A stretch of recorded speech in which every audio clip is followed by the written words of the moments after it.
What's up, guys? Dave with Miracle Canine Training. We're out here with another update video on 6 and 7. So what we're going to be going over today is we're going to go over starting to work them together. So we just started this yesterday. It's kind of a brand new process, and a lot of people always ask, like, if you do a 2-dog board and train or a 2-dog one-on-one package, you know, what is the process of starting to get the dogs used to working with each other, working as a unit, stuff like that. Generally speaking, if your training is sound enough with the individual dogs, each dog by themselves is kind of just a distraction to the other one. So nothing too different as far as the things that ultimately you're going to need to do. But we have a couple of kind of prerequisite steps that we put in place in order to make sure that we're not hurting any of our progress that we made individually as we start to do that. So that's what we're going to outline here now. Step number 1 is we have both dogs out, but we go back to working one dog at a time. So the dog that we are not actively working is free to participate in the exercises, but we're not going to be rewarding, we're not going to be correcting, we're not going to have any sort of expectation of them. We basically are having them out solely for the purpose of seeing if the other dog is distracted by that dog, and at that point we would reward or correct anything that we noticed as a problem or as a distraction, no different than we would if they were worked individually. So we're going to start now by taking our bed stays and our down stays, and we're going to work 6 with 7 out here to see if that creates any sort of issues. So, bed. Good.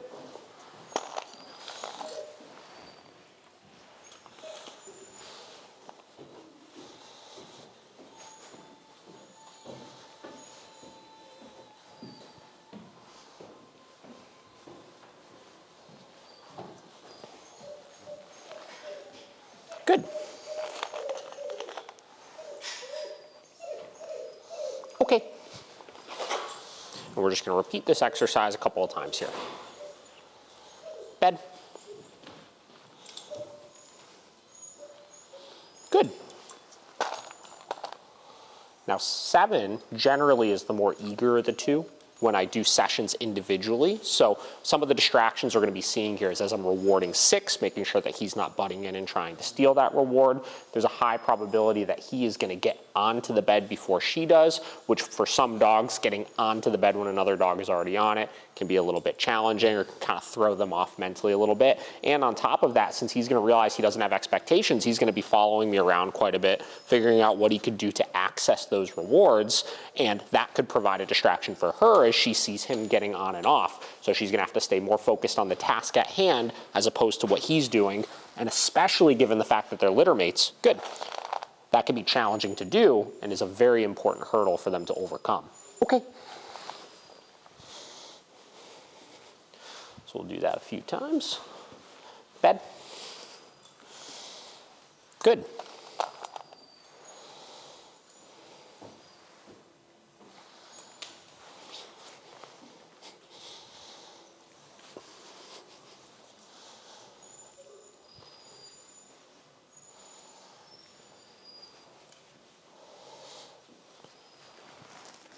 Good. Okay. So next we're going to do the exact same thing with the down stay. Down.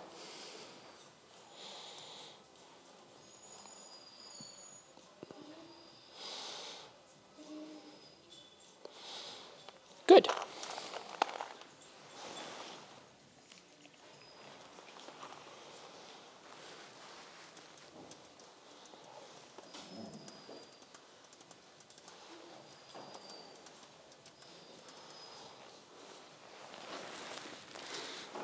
Good.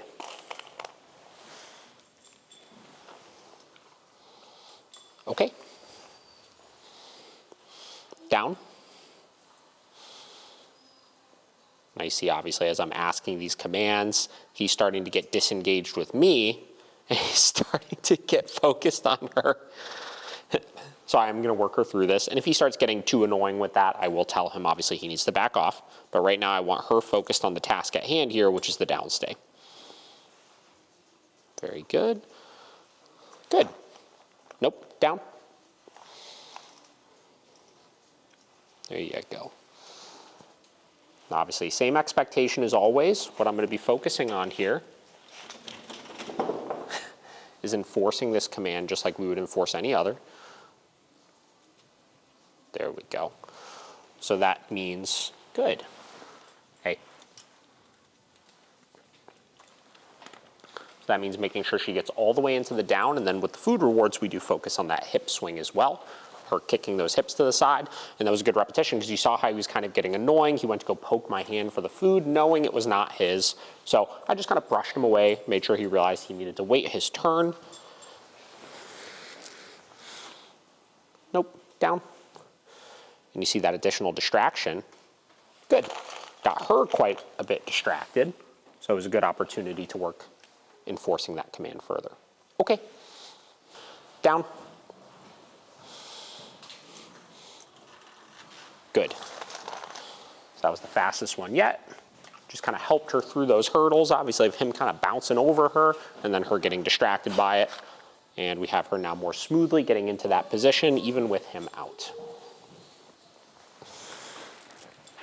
Good.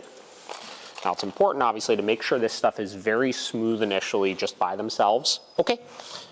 You got to have a good solid foundation to work with of not just an understanding of the command, down, but a clear way in order to enforce and reward those commands if they don't do it, right? If she ultimately doesn't get into this down, I need to know, no, down, that I have a way to get her into that position still without needing to repeatedly repeat myself. So in this case, if she doesn't do it, she understands her leash pressure, good. And the negative reinforcement to move her into that down position.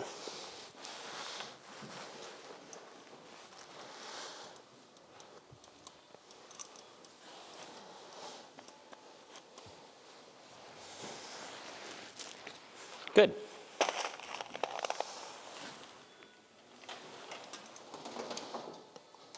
Okay, down. Good. Again, another good repetition there.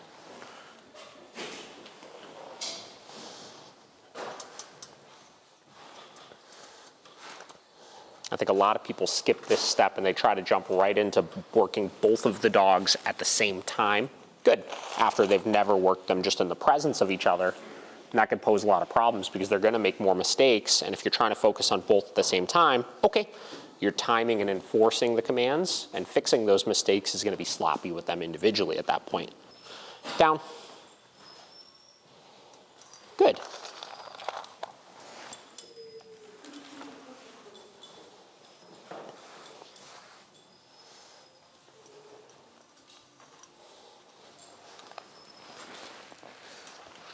Good. Okay, perfect. All right, so next what we're going to do is the exact same process with the other dog and make sure that that's smooth before we put them together. Bed. Good.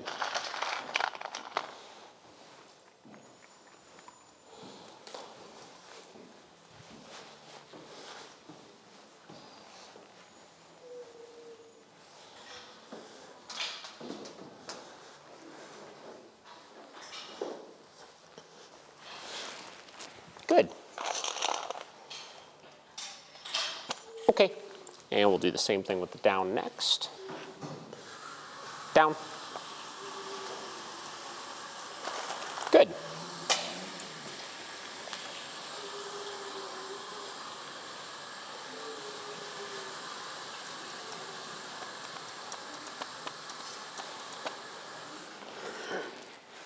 Good. Okay. All right, so once individually with the other dog everything looks sound, what you do is you then progress to working both at the exact same time. Now, I don't worry about giving individual commands per dog. I want to teach them to work as a unit, meaning that that first command I give when I go and engage them both in their bed is going to be the command for both of them. This is the way we always train all of our multiple dog households. So what I'm going to do is I'm going to walk up, bed. I'll give the bed command. My expectation is that both dogs do it. Good. Once both dogs have gotten into position, we'll go ahead and reward, obviously. And that good marker, again, is for both. They'll get that reward in place. No. Bed. And then when breaking command, I'm still going to be marking and then helping back into position. No.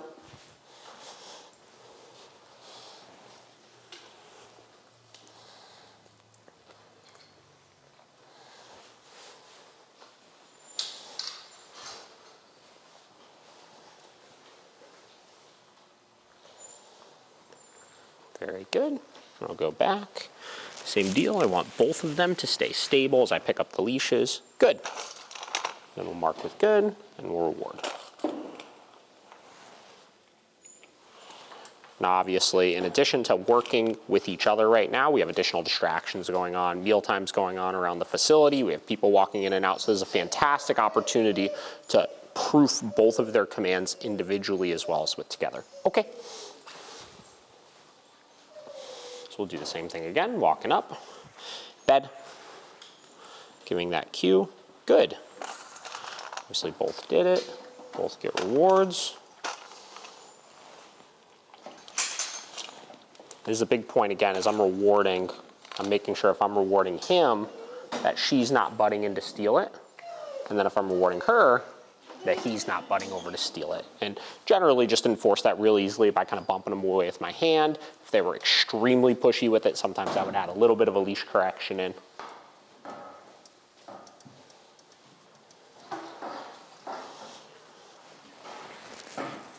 Good.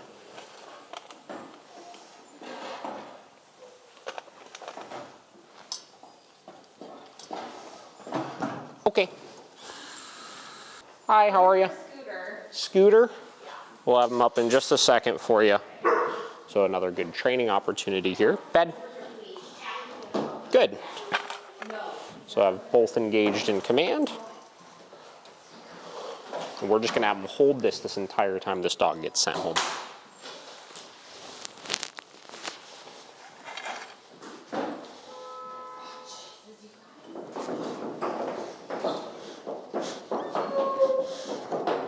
Beep, beep.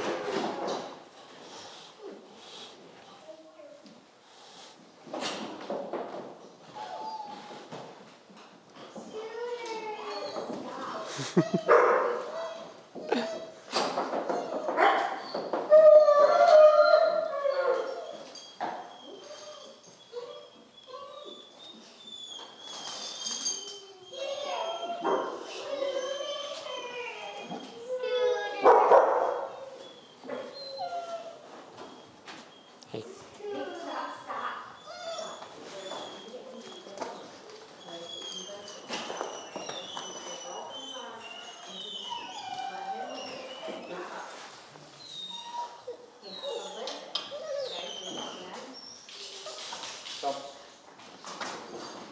Good.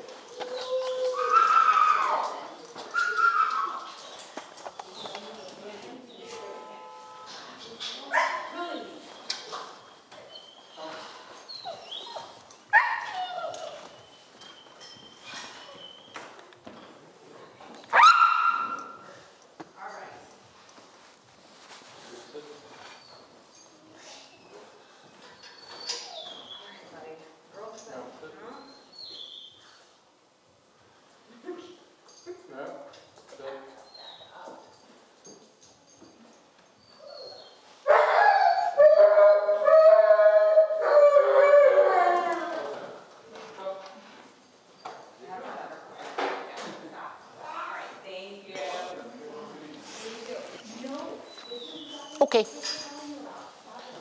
All right, so we're going to progress to our down stays next. Same exact process. Down.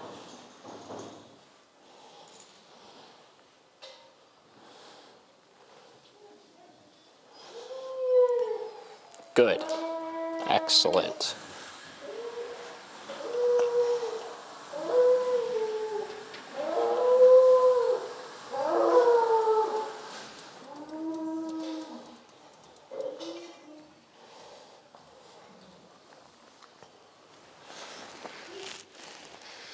Good.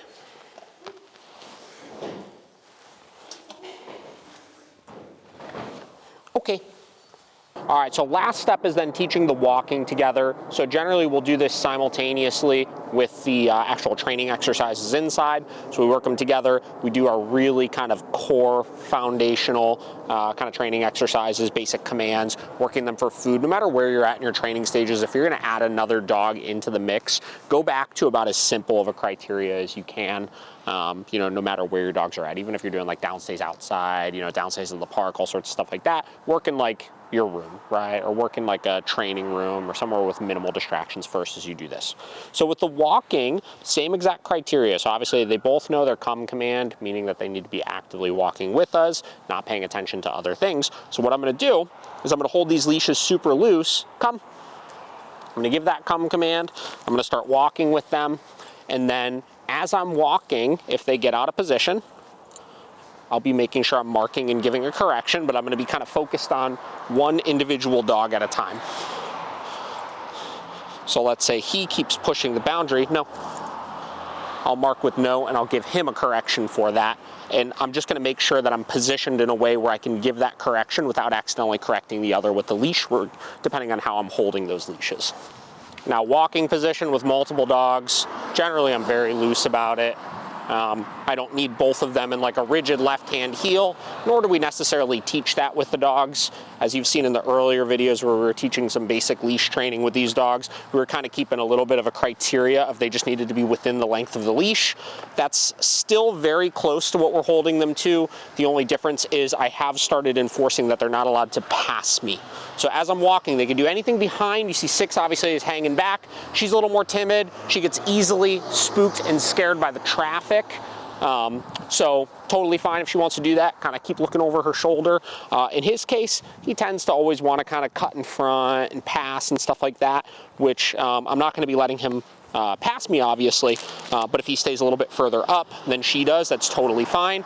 Additionally, if she moves over to my right side to get away from traffic, or he does, or anything like that, that's all totally fine as well. So I hold those leashes super loose so I can allow them to kind of figure out where it is that they want to sit on the walk. Additionally, I'm being mindful of, especially with some of these dogs with the curly tails like that, if one crisscrosses to the other side, sometimes you'll notice the leash will get caught around the tail like that, which could then cause them to unnecessarily get corrected or just get a little bit spooked because the criteria seems to be shifting. So I'm being mindful of holding them in a way where I could easily fix that if it were to happen.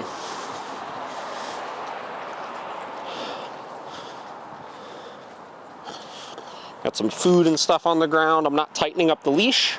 I'm just ready and waiting to correct it if I were to see that one of the dogs were to try to go for it.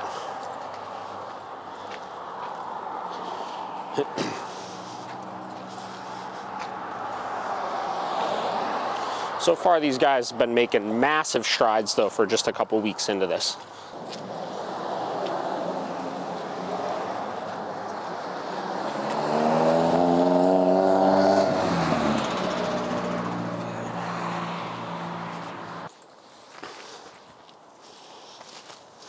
So same deal with doorways, heading back into the facility, opening that door. They're still in the come command, so it's still expected they stay there with me. Come.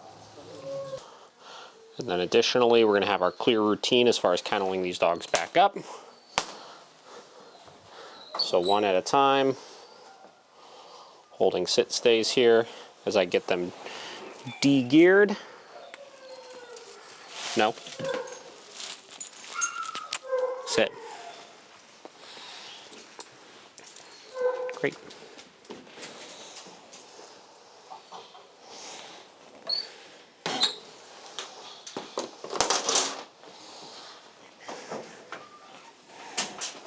Same deal with him. Great.